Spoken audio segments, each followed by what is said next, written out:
Итак, всем доброй ночи. Сегодня я подарю вам ритуал «Месть через клинок». Хочу вам сказать, что мои ритуалы, они очень сильны. Все ритуалы. Денежные, ритуалы мести, ритуалы для здоровья, для удачи. Все. Где я пишу, что особенно сильно, это значит, нужно подумать много раз, потому что там ошибки недопустимы. Ничего такого с вами не случится, они именно так созданы, чтобы никак не навредить человеку, даже если он допустил ошибку. Но в любом случае человеку нужно подумать много раз, потому что они очень быстро получатся, и, собственно говоря, чтобы у него не было ступора. Поэтому, когда я отмечаю очень сильный ритуал, это значит, много раз подумайте. Ну, например, иногда ритуалы мести могут закончиться смертью того, кому мстят. И вы это должны учесть. Но если человек перед вами не виноват, с ним ничего не случится. Даже если вы назовете его имя, даже если вы подозреваете, что это он, даже если вы уверены, что это он, но этот человек на самом деле не виноват перед вами, с этим человеком ничего не произойдет. Именно поэтому, прежде чем что-либо проводить, особенно месть, думайте много раз. Но не надо себя винить за результат. Решаете не вы, как наказать, решают духи.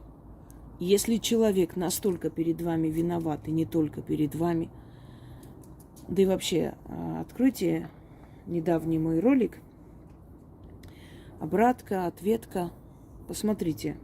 Я там объясняю, чтобы вы поняли, о чем речь. Невинный человек не пострадает. Если наказали, значит, человек заслуживал. А наказание не мы определяем. Но в любом случае ритуалы мести нужно обдумать и подходить к этому очень ответственно. Итак, вам понадобится нож, клинок, атам. Нож можете купить в любой день. Если у вас есть ритуальный нож или атам для определенных работ, мы с вами некоторые работы с ножом проводили, может быть, у вас осталось, но не те атамы, на которых была начитана защита и прочее. Значит, этим ножом вы можете потом другие ритуалы, которые касаемо мести, проводить, но этим ножом, естественно, вы не можете резать что-либо. То есть этот нож не можете использовать в хозяйственных целях. Это естественно. Нож может быть с рукояткой из кости. Вот здесь рог антилопы, например. Может быть деревянный, железный, но не пластмассовый.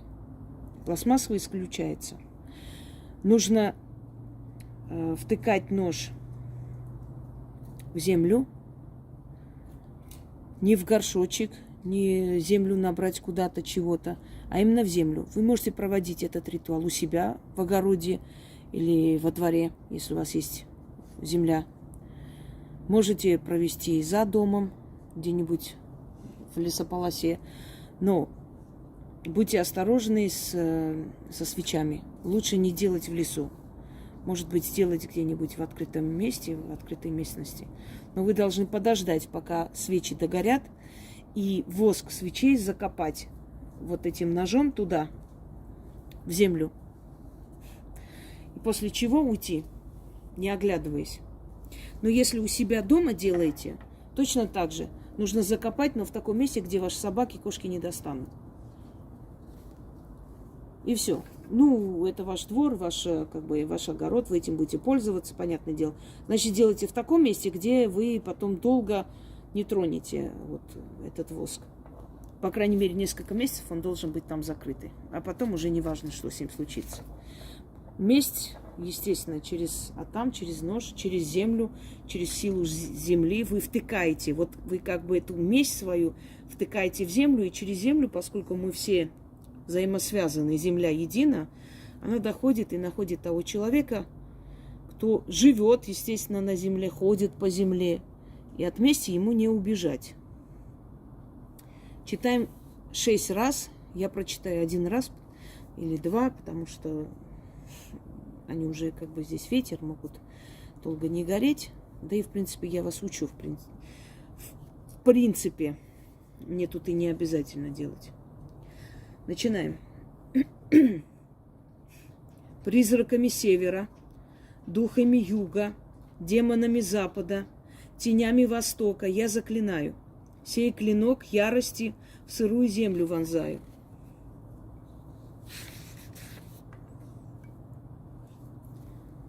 Да злое дело наславшему назад отправляю. Никакой оберег тебя от меня не спасет. Демон мести тебя везде и всюду найдет. Демона мести я к тебе направляю. Подлости твои и козни твои прямо в сердце тебе отправляю. Клинок ярости за меня отомстит. Справедливая месть настигнет тебя.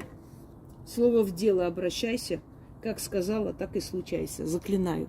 Хочу вам сказать, что злые дела обратно отправляя, это не обязательно порча. Это может быть порча имущества, это может быть обида, нанесенная вам и вашему ребенку. Это может быть подлость, сделанная вашей семье, вам лично, на работе. Да что угодно. Это может быть несправедливый суд, в конце концов. Давайте еще раз. Да, провести нужно вечером, когда солнце село. Неважно во сколько, когда, но вечером или ночью. Призраками севера, духами юга, демонами запада, тенями востока я заклинаю. Сей клинок ярости в сырую землю вонзаю. Да злое дело наславшему назад отправляю. Никакой оберег тебя от меня не спасет. Демон мести тебя везде и всюду найдет. Демона мести я к тебе направляю. Подлости твои и козни твои прямо в сердце тебе отправляю. Клинок ярости за меня отомстит. Справедливая месть настигнет тебя. Слово в дело обращайся. Как сказала, так и случайся. Заклинаю. Хочу вам сказать, что некоторые люди не могут жить. Вот так они устроены.